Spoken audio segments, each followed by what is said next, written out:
Hi guys, நீங்கள் பார்த்துட்டு இருக்கிறது சேல கிறிஸ்டல் சேனல்.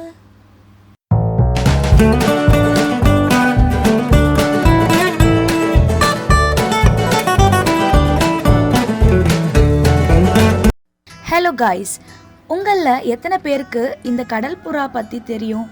இன்னைக்கு இந்த வீடியோவில் நாம் சீகல் அப்படின்னு சொல்லப்படுற கடல் புறா பற்றி, அதாவது கடற்கரையில் கூட்டை கட்டி கடல் மீன்களை வேட்டையாடும் பறவை பற்றி தான் பார்க்க போகிறோம். இதை நீல் சிறகு பறவை அப்படின்னு சொல்லுவாங்க. புறாக்கள் வானத்தில் பறக்கிற மாதிரி இதுங்க கடலில் தவழ்ந்து வேட்டையாடி இறைகளை மீன்கள் அகப்பட்டதும் பறந்து மின்னல் போல கரையை எட்டுமா.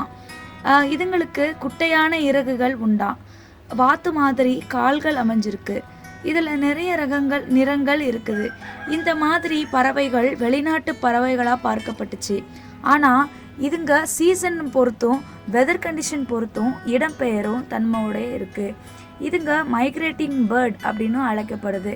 இதுங்க சில நேரங்களில் தன்னோட ஃபுட் ஹேபிட்ஸை மாற்றியும் அமைக்குமா. இதுங்களுக்கு பெரிய தாடைகள் இருக்கிறதால இதுங்க பெரிய சைஸ் உணவுகளையும் ராட்சச மீன்கள் திமிங்கலங்கள் இறந்து மிதக்கும் போது அதை உண்டு வாழுமா. இதுங்க பார்க்க சின்னதாக இருந்தாலும் எந்த ஒரு மிரட்டலுக்கும் அஞ்சாமல் தன்னுடைய தேவைக்காக பிறரை காயப்படுத்தியாவது இது சாப்பிட்டுரும். தனக்கு தேவைப்படுற உணவு கிடைக்கிற வரைக்கும் போராடி பிற எதிரிகளை தாக்கியாவது உணவை பறித்து உண்ணும். இதோடைய கொடூர தன்மைக்கும் இதோடைய கண்கள் ஒரு சாட்சியாக இருக்குது. கண்கள் இதுகளுக்கு ரொம்பவே பயங்கரமாக இருக்கும்.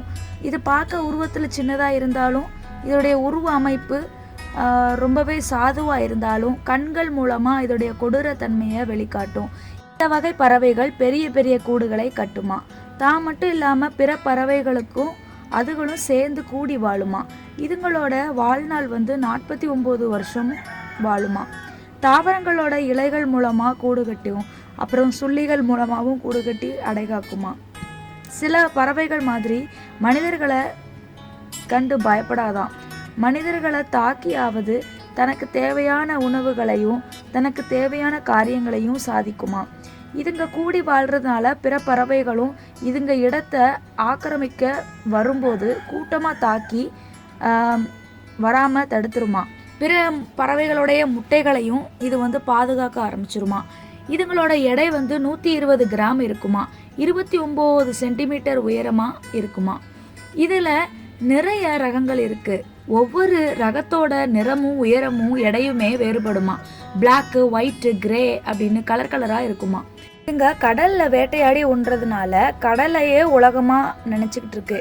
அது மட்டும் இல்லாமல் கடல் ஓரங்களில் அதிகமாக வாழுமா. கடலில் கிடைக்கிற உணவுகள் போதுமானதால் இதுங்க கூட்டமாக தங்களோட வெக்கேஷனுக்கும் சரி விளையாட்டானாலும் சரி தீவுகள் பகுதிகளில் தான் அதிகமாக இது செலவழிக்கும். 2 வருஷத்துக்கு ஒரு முறை தான் இனப்பெருக்க காலங்களில் இதுங்க செலவழிக்கும்.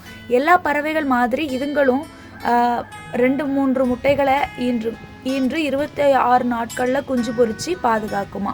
தகுந்த பருவ காலங்களில் குஞ்சுகளோட வளர்ச்சி இருக்குமா. இதுங்க சில நேரங்களில் திருடியும் சாப்பிடுமா. இந்த மாதிரி பழக்கம் இதோடைய வயிற்றுக்காக இல்லைனாலும் குஞ்சுகளுக்காக இந்த வேலைகளை அதை செய்யுமா. இதுங்க ஆர்டிக், அண்டார்டிகா பகுதிகளிலையும் காணப்படுறதா சொல்கிறாங்க. 10 to 15 வருஷம் வரைக்கும் வாழும். அதாவது பெரிய இனத்து பறவைகள் எல்லாமே 49 வருஷம் வரைக்கும் வாழுமா. ஆனால் இந்த மாதிரி சின்ன வகை ரகங்கள் எல்லாமே 15 வருஷமாவது உயிர் வாழுமா. இதுங்க க்ளோன் மாதிரி ஒரே மாதிரி இருக்கும். அதனால் நீங்கள் ஒரு பேர்ட்ஸுக்கு நன்மை பண்ணிட்டீங்க அப்படின்னா அது இந்த கூட்டத்துக்குள்ளே போயிடுச்சுன்னா அதை மட்டும் உங்களால் ஐடென்டிஃபை பண்ண முடியாதான். இது ஒரு ஆம்னிவோர்னு சொல்கிறாங்க. ஆம்னிவோர்னால் உங்களுக்கு நல்லாவே தெரியும், போத் வெஜ்ஜி அண்ட் நான்வெஜ் சாப்பிட்றது. அது இந்த மாதிரியான சிச்சுவேஷன் சமாளித்து வாழ்கிறதுனால ஒரு ஆம்னிவோர்ஸை மட்டும் அது வாழ முடியும். இதுங்க சால்ட்டு வாட்டரை தான் குடிக்குமா. சால்ட்டை ரிமூவ் பண்ணி பியூர் வாட்டராக மாற்றுறதுக்கு இதோட பாடியில் ஒரு கிளாண்டு இயற்கையாகவே அமைக்கப்பட்டிருக்கு. கடுமையான ஓடுகளை கொண்ட மீன்கள் ஆனாலும் சரி, நண்டுகள் ஆனாலும் சரி, பாறையில் போட்டு உடச்சி சாப்பிட்ற கொடூர தன்மையும் இதுகளுக்கு இருக்குது. இதுங்க திறந்த வெளியில் தான் தூங்குமா. மோனோகேமஸ் பேர்ட்ஸ்ன்னு சொல்லி அழைக்கிறாங்க. மோனோகேமஸ்னால் இது எவ்வளவு தான் ஜோடிகளோடு அது சேர்ந்தாலும் ஒரு காலகட்டங்களில் குஞ்சுகள்லாம் வளர்ந்ததுக்கப்புறம் தனித்தனியாக பிரிஞ்சு ரொம்ப தனிமையில் தான் இதோடைய வாழ்க்கையே கழிக்குமா.